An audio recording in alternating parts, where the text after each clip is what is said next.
Ya, Menarik sekali melihat pergerakan IHSG yang kembali lagi ke psikologis 7.700, demikian juga dengan rupiah yang menguat hingga 15.300. Apakah menurut Anda memang lebih banyak dipengaruhi oleh data dari cadangan devisa dalam negeri kita? iya, saya rasa salah satu faktornya iya, cadangan devisa dalam negeri karena ini kemudian membuat keyakinan bahwa ekonomi Indonesia itu masih cukup baik. Dan kalau cadangan devisa memang kemudian ini yang mendorong rupiah. Tapi di samping itu memang ada sentimen eksternal. Kembali lagi ekspektasi mengenai The Fed. Data-data Amerika Serikat yang rilis sepanjang pekan ini diyakini akan menjadi bekal bagi The Fed untuk lebih yakin menurunkan suku bunganya di pertemuan 2 minggu lagi ya, di tanggal 16 kalau nggak salah. Itu yang kemudian juga membuat IHSG dan rupiah sama-sama menguat.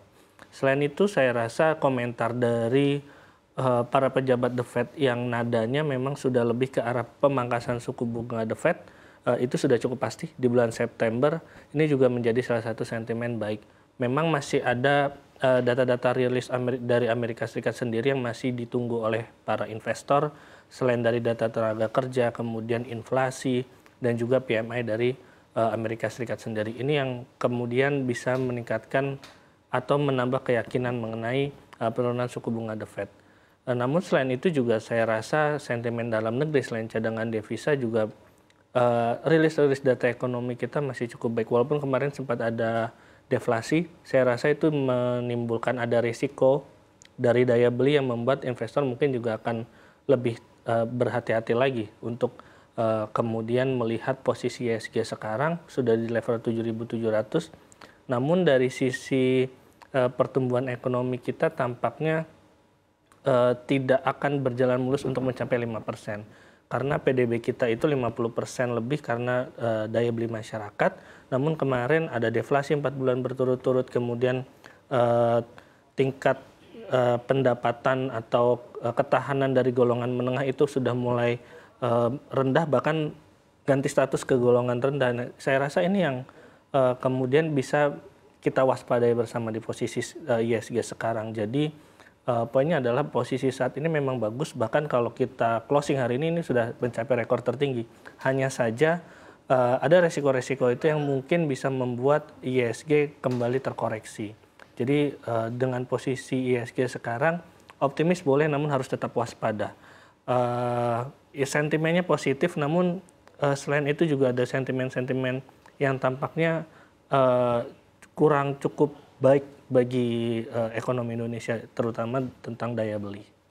Baik, bagaimana dengan rupiah? Kita lihat rupiah ini sudah ke 15.300. Ya. Sebelumnya ketika rupiah ini cukup stabil di 15.500 dan 15.400-an, banyak yang mengatakan penguatan rupiah ini sebenarnya terlalu cepat. Apakah Anda melihat saat ini bahkan lebih cepat lagi?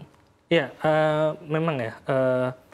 Banyak analis kemudian mengatakan rupiah terlalu cepat ke 15.500 bahkan 15.400, apalagi sekarang 15.300. Karena memang dari internal kita sendiri kemarin sempat belum terlalu banyak sentimen positif, terutama tentang daya beli itu sebenarnya cukup kurang baik juga. Takutnya asing kemudian tidak mau untuk kembali masuk ke pasar Indonesia lagi, dan ini akan membuat rupiah juga akan melemah. Namun saya rasa adanya kabar cadangan devisa kita menyentuh harga tertinggi sejak 2023, Desember 2023, ini kemudian memberi sinyal bahwa ketahanan moneter kita masih cukup baik. Dengan cadangan devisa cukup melimpah, kita masih bisa kemudian membuat rupiah ini menjadi lebih stabil, Bank Indonesia terutama. Dan ekspektasi mengenai Bank Indonesia menurunkan suku bunga juga saya rasa menjadi salah satu pendorong rupiah hingga ke 15.300. Kalau misalnya mencermati pernyataan Bank Indonesia sebelum ini bahwa dia akan mungkin akan mengikuti langkah The Fed dalam pemangkasan suku bunga, ini yang saya rasa investor kemudian melihat ada peluang penurunan suku bunga Bank Indonesia di tahun ini, setidaknya minimal 1 kali. Selain itu, selain The Fed kemudian Bank Indonesia, Bank Eropa juga diperkirakan akan menurunkan suku bunga minggu depan. Saya rasa sentimen ini yang kemudian membuat para investor itu lebih menarik rupiah, melihat rupiah semakin menarik, sehingga adanya inflow dan juga selain itu juga indeks dolar juga menurun. Ini membuat kombinasi ini yang kemudian membuat rupiah bisa ke 15.300. Tapi di balik itu tetap kita harus menakar risiko-risiko di baliknya. Risiko daya beli, kemudian risiko pertumbuhan PDB kita tidak sesuai ekspektasi. Saya rasa itu yang harus tetap diwaspadai di posisi pasar keuangan saat ini, rupiah di 15.300 maupun posisi pasar saham. Baik, bicara pemangkasan suku bunga Amerika Serikat atau The Fed begitu, Anda lihat seperti apa kemungkinannya? Apalagi kita juga masih menunggu data non-farm payroll dan juga data tingkat pengangguran Amerika Serikat. Apakah menurut Anda apapun data yang keluar ini masih mungkin untuk mengubah harapan dari adanya pemangkasan tersebut di pekan depan? Saya rasa kecil ya peluangnya, karena kalau melihat para pejabat The Fed ini, mereka sekarang fokusnya adalah bukan lagi apakah turun atau tidak, atau turun atau menahan suku bunga, tapi seberapa besar suku bunga ini akan turun. Apakah kemudian 25 basis point atau 50 basis point.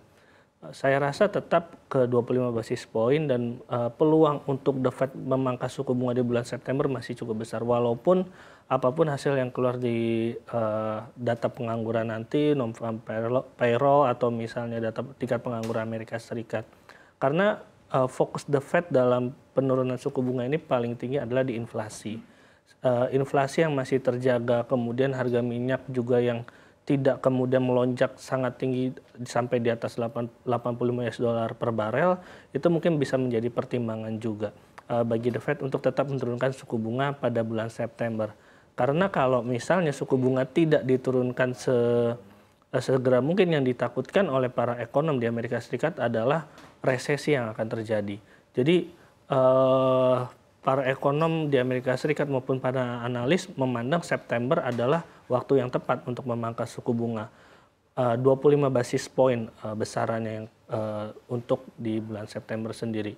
Namun kalau melihat perangkat FedWatch, ada peluang penurunan suku bunga lanjutan di bulan November hingga Desember, dan totalnya dari September, November hingga Desember itu 100 basis point.